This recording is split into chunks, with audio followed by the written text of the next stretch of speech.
న్యాయాధిపతులు 6వ అధ్యాయం.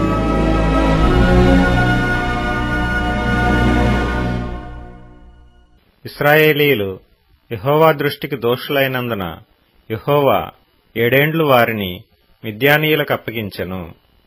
మిద్యానీయుల చెయ్యి ఇశ్రాయేలీయుల మీద హెచ్చాయను గనక వారు మిద్యానీయుల ఎదుట నిలవలేక కొండలోనున్న వాగులను, గుహలను, దుర్గములను తమకు సిద్ధపరచుకొనిరి.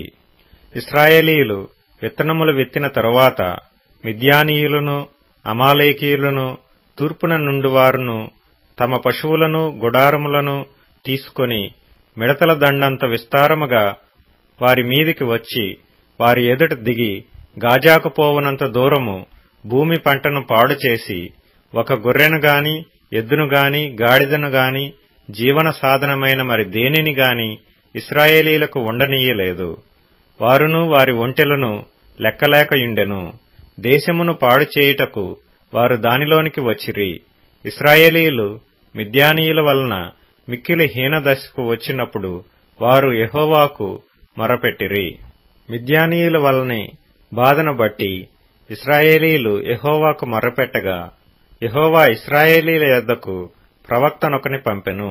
అతడు వారితో ఇలాగు ప్రకటించెను: ఇశ్రాయేలీయుల దేవుడైన యెహోవా సెలవిచ్చినదేమనగా, నేను ఐగుప్తులో నుండి మిమ్మును రప్పించి దాసుల గృహములో నుండి మిమ్మును తోడుకొని వచ్చితిని.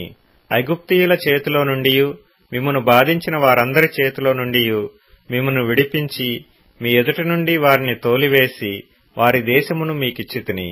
మీ దేవుడనైన యెహోవాను నేనే. మీరు అమోరీయుల దేశమున నివసించుచున్నారు. వారి దేవతలకు భయపడకుడి అని మీతో చెప్పితిని గాని మీరు నా మాట వినకపోతిరి. యెహోవా దూత వచ్చి అబీయెజ్రీయుడైన యోవాషునకు కలిగిన ఓఫ్రాలోని మస్తకి వృక్షము క్రింద కూర్చుండెను. యోవాషు కుమారుడైన గిద్యోను మిద్యానీయులకు మరుగైయుండునట్లు గానుగ చాటున గోధుమలను దుళ్లగొట్టుచుండగా యెహోవా దూత అతనికి కనబడి, పరాక్రమము గల బలాఢ్యుడా, యెహోవా నీకు తోడైయున్నాడని అతనితో అనగా, గిద్యోను, చిత్తము నా ఏలినవాడా, యెహోవా మాకు తోడైయుండిన ఎడల ఇదంతయు మాకేల సంభవించెను? యెహోవా ఐగుప్తులో నుండి మమ్మను రప్పించునని చెప్పుచు మా పితరులు మాకు వివరించిన ఆయన అద్భుత కార్యములన్నీయు ఏమాయెను? యెహోవా మమ్మను విడిచిపెట్టి మిద్యానీయుల చేతికి మమ్మను అప్పగించునని అతనితో చెప్పెను. అంతట యెహోవా అతని తట్టు తిరిగి బలము తెచ్చుకొని వెళ్లి మిద్యానీయుల చేతిలో నుండి ఇశ్రాయేలీయులను రక్షింపుము, నిన్ను పంపినవాడను నేనే అని చెప్పగా, అతడు, చిత్తము నా ఏలినవాడా, దేని సహాయము చేత నేను ఇశ్రాయేలీయులను రక్షింపగలను? నా కుటుంబము మనష్షే గోత్రములో ఎన్నిక లేనిదే. నా పితరుల కుటుంబములో నేను కనిష్ఠుడనై ఉన్నానని ఆయనతో చెప్పెను. అందుకు యెహోవా, అయిననేమి, నేను నీకు తోడైయుందును గనుక ఒకే మనుష్యుని హతము చేసినట్లు మిద్యానీయులను నీవు హతము చేయుదువని సెలవిచ్చెను. అందుకతడు, నా ఎడల నీకు కటాక్షము కలిగిన ఎడల నాతో మాట్లాడుచున్నవాడవు నీవే అని నేను తెలుసుకొనున్నట్లు ఒక సూచన కనుపరచుము. నేను నీ యొద్దకు వచ్చి నా అర్పణమును బయటికి తెచ్చి నీ సన్నిధిని దానిని పెట్టు వరకు ఇక్కడ నుండి వెళ్ళకుమీ అని వేడుకొనగా, ఆయన, నీవు తిరిగి వచ్చు వరకు నేను ఉండెదనెను. అప్పుడు గిద్యోను లోపలికి పోయి ఒక మేకపిల్లను, తూమెడు పిండితో పొంగని భక్ష్యములను సిద్ధపరచి ఆ మాంసమును గంపలో ఉంచి అది వండిన నీళ్లను కుండలో పోసి ఆయన కొరకు ఆ మస్తకి వృక్షము క్రిందకి దానిని తీసుకొని వచ్చి దగ్గర ఉంచగా, దేవుని దూత ఆ మాంసమును పొంగని భక్ష్యములను పట్టుకొని రాతిమీద పెట్టి నీళ్లు పోయమని అతనితో చెప్పెను. అతడాలాగు చేయగా యెహోవా దూత తన చేతనున్న కర్రను చాపి దాని కొనతో ఆ మాంసమును ఆ పొంగని భక్ష్యములను ముట్టినప్పుడు అగ్ని ఆ రాతిలో నుండి వెడలి ఆ మాంసమును పొంగని భక్ష్యములను కాల్చివేసెను. అంతటా యెహోవా దూత అతనికి అదృశ్యమాయెను. గిద్యోను ఆయన యెహోవా దూత అని తెలుసుకొని, అహహా, నా ఏలినవాడా యెహోవా, ఇందుకే గదా నేను ముఖాముఖిగా యెహోవా దూతను చూచితినెను. అప్పుడు యెహోవా, నీకు సమాధానము, భయపడకుము, నీవు చావవని అతనితో సెలవిచ్చెను. అక్కడ గిద్యోను యెహోవా నామమున బలిపీఠము కట్టి దానికి యెహోవా సమాధానకర్త యను పేరు పెట్టెను. నేటి వరకు అది అబీయెజ్రీయుల ఓఫ్రాలో ఉన్నది.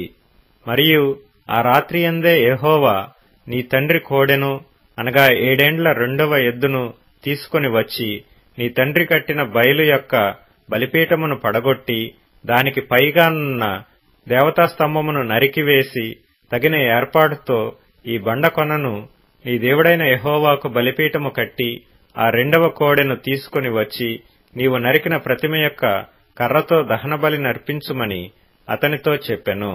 కాబట్టి గిద్యోను తన పనివారిలో 10 మందిని తీసుకుని వచ్చి యెహోవా తనతో చెప్పినట్లు చేసెను. అతడు తన పితరుల కుటుంబమునకును ఆ ఊరి వారికిని భయపడినందున పగలు దానిని చేయలేక రాత్రివేళ చేసెను. ఆ ఊరివారు వేకువనే లేచినప్పుడు బయలు యొక్క బలిపీఠము విరుగగొట్టబడి ఉండెను. దానికి పైగానున్న దేవతాస్తంభమును పడద్రోయబడి ఉండెను.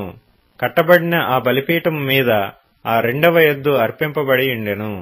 అప్పుడు వారు ఈ పని ఎవరు చేసినదని ఒకనితోనొకరు చెప్పుకొనుచు విచారణ చేసి వెదకి యోవాషు కుమారుడైన గిద్యోను ఆ పని చేసినట్టు తెలుసుకొనిరి.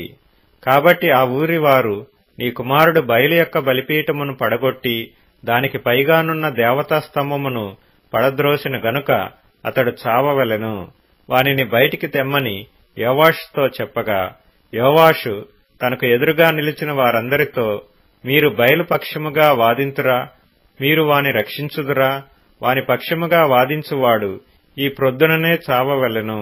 ఎవడో వాని బలిపీఠమును విరగగొట్టెను గనుక వాడు దేవత అయినందున తన పక్షమును తానే వాదించవచ్చును.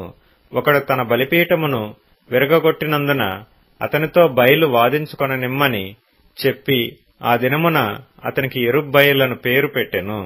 మిద్యానీయులందరును అమాలేకీయులందరును తూర్పు వారందరును కూడి వచ్చి నది దాటి యెజ్రెయేలు మైదానములో దిగగా యెహోవా ఆత్మ గిద్యోనును ఆవేశించెను.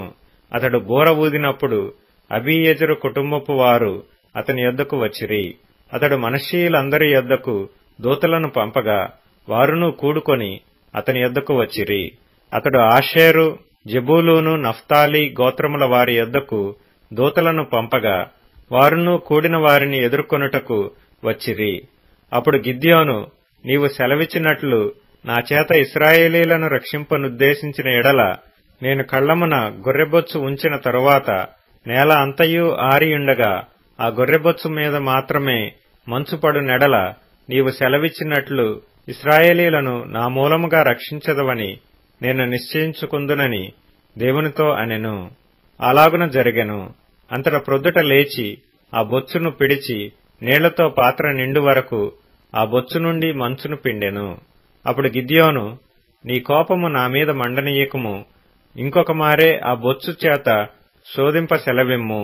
నేల అంతటి మీద మంచు పడియుండగా ఆ బొచ్చు మాత్రమే పొడిగా ఉండనిమ్మని దేవునితో అనగా ఆ రాత్రి దేవుడు అలాగున చేసెను. నేల అంతటి మీద మంచు పడినను ఆ బొచ్చు మాత్రమే పొడిగా నుండెను.